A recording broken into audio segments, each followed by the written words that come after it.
Olá, turma, como vão? Espero que estejam bem. Nesse vídeo nós vamos dar continuidade ao nosso conteúdo programático e eu quero tratar da seção do Código Civil que compõe a parte da sociedade simples e que tem o nome de relação com terceiros. Mais uma vez, é aquela situação em que o código nomeia uma certa seção, um capítulo, até que capítulo corresponde melhor, mas uma certa seção, e aí você vai ver os dispositivos que estão nessa seção não tratam exatamente daquilo que o nome, da seção sugere. Então agora o que eu vou fazer? O que nós já temos feito há algum tempo, depois que nós acumulamos um conhecimento conceitual, o entendimento de algumas figuras referentes ao direito societário, eu passei a me debruçar sobre os dispositivos do Código Civil que versam sobre a sociedade simples. E eu vou continuar esse trabalho. Agora, então, com essa seção que trata das relações da sociedade com terceiros. A partir do artigo 1022, você vai encontrar os dispositivos dessa seção e o artigo 1022 faz jus ao nome, porque realmente se refere a uma regra, que vai tratar da relação da sociedade com terceiros e que não é novidade nenhuma para quem já estudou um pouquinho do aspecto da administração. Porque o que nós vimos ali? O administrador ou o órgão da administração é quem se manifesta perante terceiros enquanto a sociedade. É a sociedade perante terceiros, a administração. É a sociedade falando, é a sociedade se obrigando. Então, o artigo 1022 vai dizer, de modo geral, que é o administrador que fala pela sociedade. Mas ele vai trazer uma sutileza que vale a pena destacar. Vejamos aí o artigo 1022. A sociedade adquire direitos, assume obrigações e procede judicialmente por meio de administradores com poderes especiais, ou não os havendo, por intermédio de qualquer administrador. O detalhe aí está na menção aos poderes especiais. Que é isso?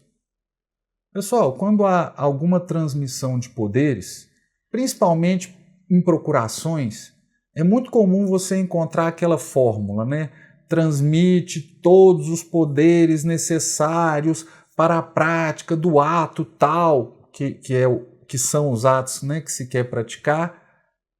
E aí no final vem assim, incluindo os poderes de, e aí começa a detalhar alguns poderes. Então, às vezes, alienar, comprar, alguns poderes que normalmente a lei exige que sejam mencionados especialmente. Esses é que são os poderes especiais. Os poderes que recebem menção expressa. Então, num contrato social, você poderia ter a menção dizendo o seguinte: o administrador tal tem poderes para isso, isso e aquilo.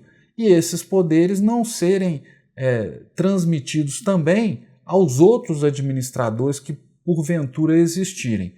Nesse caso, quem pode praticar o ato é quem tem os poderes especiais. Poder especial é o poder especificado. Não é só uma menção geral à existência dos poderes necessários. Então, se houver quem tenha poderes especiais para a prática de algum ato, este ato deverá ser praticado por quem tenha estes poderes especiais. Então, de novo, o dispositivo estabelece, menciona que quem fala pela sociedade é o administrador e diz que, havendo dentre os administradores quem tenha poder especial para algum ato, é quem deve praticá-lo. Não havendo menção a poder especial, todos os administradores vão poder praticar todos os atos. É comum é comum haver contrato social em que os administradores não têm as mesmas atribuições. Então, vamos simplificar aqui. Imagina uma sociedade que tem um presidente, um tesoureiro, um secretário. Eu sei que isso é coisa de associação, mas é só para dar a ideia. Nessa sociedade, o contrato social pode detalhar quem tem poder para quê, ou ainda dizer que certos atos só podem ser praticados com a participação de mais de um administrador ou todos os administradores. Então é isso. Poder especial vai ser o poder especificado. Se alguém o tiver, será quem pode praticar o ato detalhado. Avançando, gente, o artigo 1023. Esse artigo, depois de nós já termos conversado tanto acerca de responsabilidade de sócios, é o que vai detalhar tal responsabilidade na sociedade simples.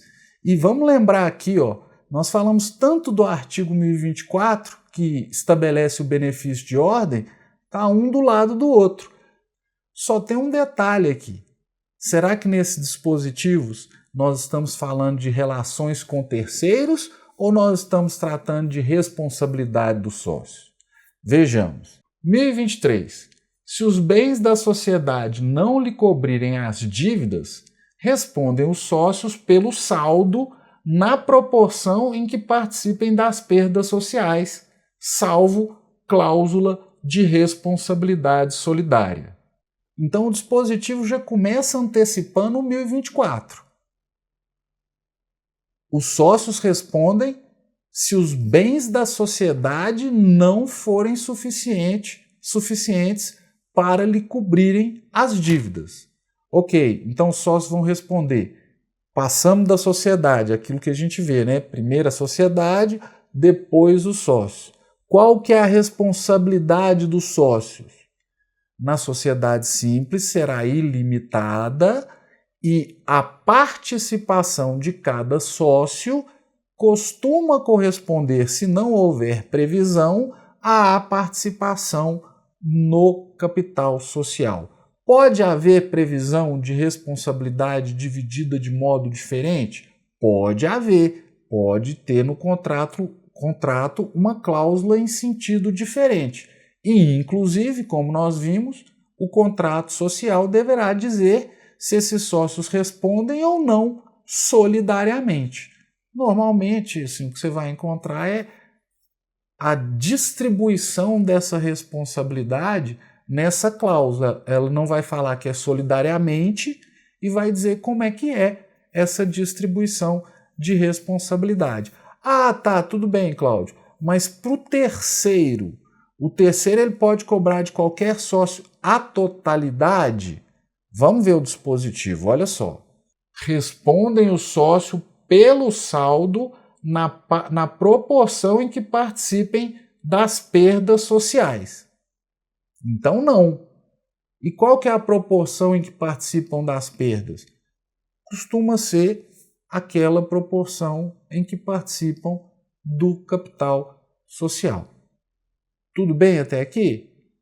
E agora aquele dispositivo que nós já mencionamos inúmeras vezes ao tratarmos da responsabilidade dos sócios, que é o dispositivo que estabelece a subsidiariedade desta responsabilidade. Nós vimos agora que o artigo 1023 adiantou um pouquinho, né, essa noção, mas aqui o 1024, de modo que também vai se aplicar aos outros tipos societários em geral.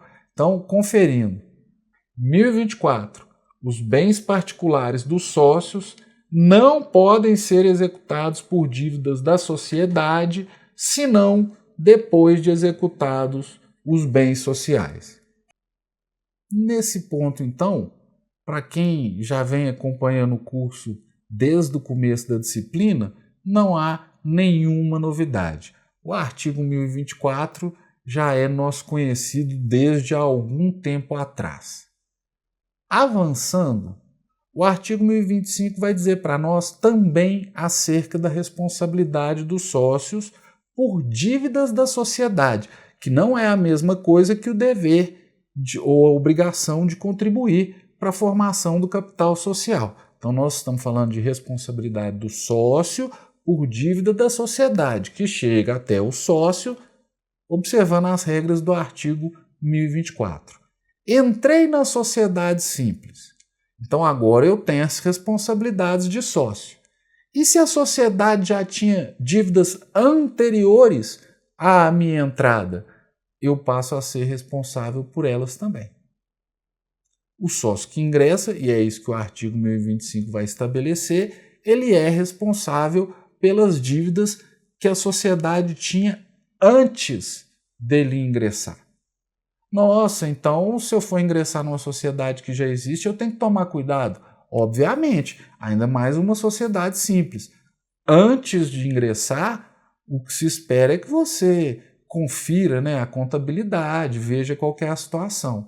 E, eventualmente, se essa aquisição da qualidade de sócio decorrer de um negócio de compra e venda de cotas, lógico, com autorização dos sócios, alteração do contrato social, nesse caso, você pode eventualmente pedir algum tipo de garantia no contrato de transferência de cotas. Mas, uma vez que a pessoa ingressa, ela vai responder, eventualmente, sob os critérios do 1024, por dívidas que a sociedade tinha anteriormente. E aí, gente, a partir de agora, nós começamos a falar de uma coisa bastante interessante, que é a situação das cotas em relação a uma dívida do sócio. Agora eu quero que você imagine o seguinte: você tem a sociedade, aí você tem um sócio que tem as suas dívidas particulares. Eventualmente, se esse sócio não adimplir as suas obrigações, vai ser executada, a execução pode recair sobre seus bens e haver a penhora desses bens, né, que é a destinação judicial para o cumprimento da obrigação. Em respeito ao princípio da preservação da empresa, o Código Civil oferece uma alternativa à eventual penhora de cotas. O que nós estamos falando? Gente, um sócio que não paga suas dívidas, o credor dele pode requerer a penhora das suas cotas e a liquidação da sua participação. Hoje nós temos um procedimento específico para isso no artigo 861 do Código de Processo Civil, que prevê a possibilidade de penhora de cotas. E aí você vai liquidar essas cotas. Eventualmente outros sócios podem adquirir, observando o direito de preferência que eventualmente tenham. A própria sociedade pode adquirir, ou pode também liquidar e diminuir aquela participação, deixa de existir e ninguém entra, o capital social simplesmente tem uma diminuição. Mas essa é uma possibilidade para pagar a dívida. Na ordem de bens a serem penhorados, o Código de Processo Civil traz essa ordem, as cotas ou a participação societária estão lá no 9º lugar. Então, para chegar a isso, já tem que ter tentado buscar no patrimônio do devedor bens de outras naturezas e que não teriam sido encontrados, e aí sim você chega às cotas para que sejam penhoradas. Mas o Código Civil, agora no dispositivo que nós estamos tratando, ele vai oferecer uma alternativa. Acompanhem comigo o dispositivo. 1026.